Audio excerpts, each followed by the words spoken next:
যতদিন বাংলায় থাকবে নূরজাহান, গ্রেপ্তার হবে না শাহজাহান।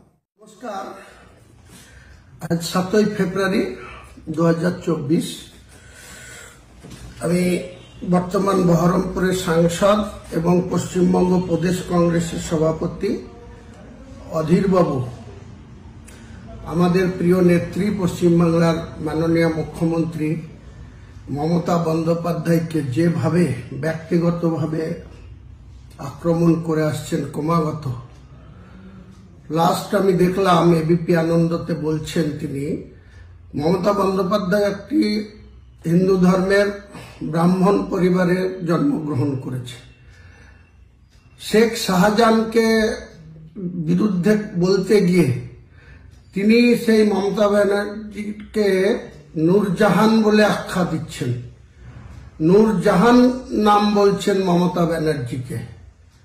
এটা সর্বতোভাবে মেনে নেওয়া যায় না এবং অধীর চৌধুরীকে আমি বলতে চাই যে আপনি মমতা ব্যানার্জি সম্বন্ধে এই ধরনের তার জাতিগত সত্তাকেও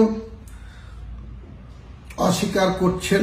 একটা হিন্দু পরিবারের ব্রাহ্মণ সন্তান, তার সঙ্গে আপনার রাজনৈতিকভাবে মোকাবেলা করতে না পেরে আপনি তাকে ব্যক্তি আক্রমণ করছেন। এটা থেকে আপনি বিরত থাকুন, না হলে আপনার বহরমপুরের সাংসদ রূপে 1999 সাল থেকে 2019 সাল পর্যন্ত পরপর 5 বার এখানকার মানুষ আপনাকে ভোট দিয়ে নির্বাচিত করেছে। সেই মানুষের জন্য আপনি কি করেছেন? বহরমপুর সংসদীয় এলাকার মানুষের জন্য আপনি কোন উন্নয়ন করেছেন সেটা মানুষের কাছে তুলে ধরবেন। তা না ধরে মমতা ব্যানার্জির উত্থান, মমতা ব্যানার্জির নেতৃত্ব নিয়ে আপনি বারবার চ্যালেঞ্জ করেন, বারবার তাকে অসম্মান করার চেষ্টা করেন। আমি বলবো যে 1996 সালের আগে আপনি কি ছিলেন? তখন আপনার মাটির সঙ্গে সম্পর্ক ছিল এবং বহরমপুরের লালু শেখ তার মায়ের কাছে গিয়ে আপনি তাকে মাসি বলতেন এবং তার রান্না করা খাবার খেতেন। তার মানে কি আপনি অধীর চৌধুরী থেকে মুসলমান হয়ে গেছেন? লালু শেখকে আপনি নিজের ভাইয়ের মতো ব্যবহার করতেন।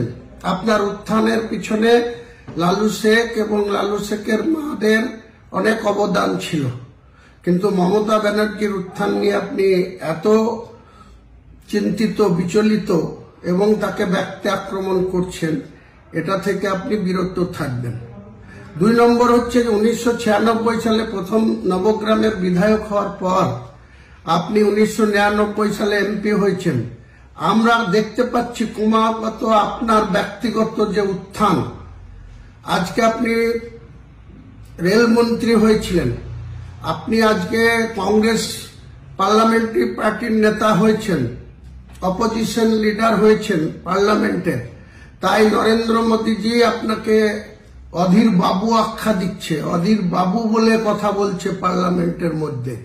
কিন্তু আপনার ব্যক্তিগত যে উত্থান, বহরমপুরের এই উত্থানের 10% যদি আপনি করতে পারতেন, বহরমপুরের মানুষের জন্য কিছু করতে পারতেন, তাহলে এটা বলা আপনার মুখে সাজতো। তাই অধীর বাবুকে আমি বলছি যে আপনি আপনার শালীনতা অতিক্রম করবেন না, মমতা ব্যানার্জিকে এইভাবে ব্যক্তি আক্রমণ করবেন না। তাহলে আপনার বিরুদ্ধে আমরা যখন মাঠে নামবো, ময়দানে নামবো, তখন আপনার কুকীর্তির ইতিহাস, হুমায়ুন কবির সবকিছু নখদর্পণে, হুমায়ুন কবিরের নখদর্পণে আপনার খুন সন্ত্রাসের যে সৃষ্টি করে আপনি যে বহরমপুরের রবিনহুড হয়েছেন, তার ইতিহাস মমতা ব্যানার্জির কাছেও আছে, আমাদের কাছেও আছে। মাটির মধ্যে থেকে আমরা চলাফেরা করি। তাই আপনাকে অনুরোধ করব, মমতা ব্যানার্জির প্রতি রাজনৈতিক বিরোধিতা করুন, তৃণমূলের রাজনৈতিক বিরোধিতা করুন। মমতা ব্যানার্জিকে ব্যক্তিগতভাবে এইভাবে তাকে নূরজাহান আখ্যা দেবেন না। শেখ শাহজাহানের বিরুদ্ধে আপনার বক্তব্য থাকতে পারে, আপনি বলবেন, কিন্তু শেখ শাহজাহানকে আড়াল করছে এই বলে তাকে বলছেন আপনি যে যতদিন শেখ শাহজাহান, যতদিন নূরজাহান থাকবে ততদিন শেখ শাহজাহানের কেউ গায়ে হাত দিতে পারবে না। এই কথার মানে কি? তাই অধীরবাবুকে বলছি, রাজনৈতিকভাবে তৃণমূলের বিরোধিতা করুন, মোকাবেলা করুন। 2024-এর লোকসভায় আপনি মানুষ কি রায় দেয় সেটার জন্য অপেক্ষা করুন। আপনি ঠিক বুঝে যাবেন যে আজকে পার্লামেন্টে দাঁড়িয়ে অধীর বাবু বলছেন নরেন্দ্র মোদী, যেদিন আপনি পার্লামেন্টে পরাজিত হবেন সেদিন আর নরেন্দ্র মোদী আপনার মুখে আপনার নাম নেবে না।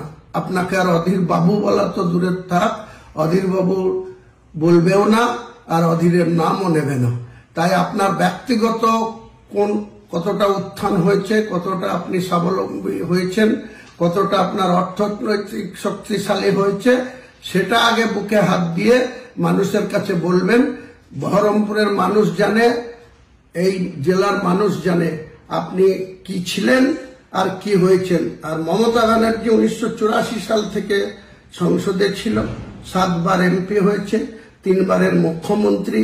তিনাকে ব্যক্তিগত আক্রমণ থেকে বিরত থাকুন, এটা অধীরবাবুকে আমার আলটিমেট, অধীরবাবুকে আমার বলা।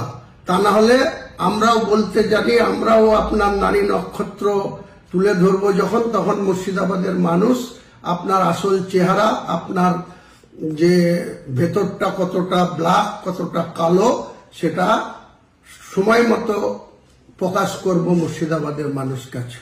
নমস্কার। আবার পরবর্তী সময়ে এই অধীরবাবুকে সংযত রাখার জন্য যা বলার আবার পরবর্তী ভিডিওতে, পরবর্তী বক্তব্যতে আমি তুলে ধরব। সবাই ভালো থাকুন। মমতা ব্যানার্জি জিন্দাবাদ, তৃণমূল কংগ্রেস জিন্দাবাদ, অভিষেক বন্দ্যোপাধ্যায় জিন্দাবাদ, মুর্শিদাবাদ জেলা তৃণমূল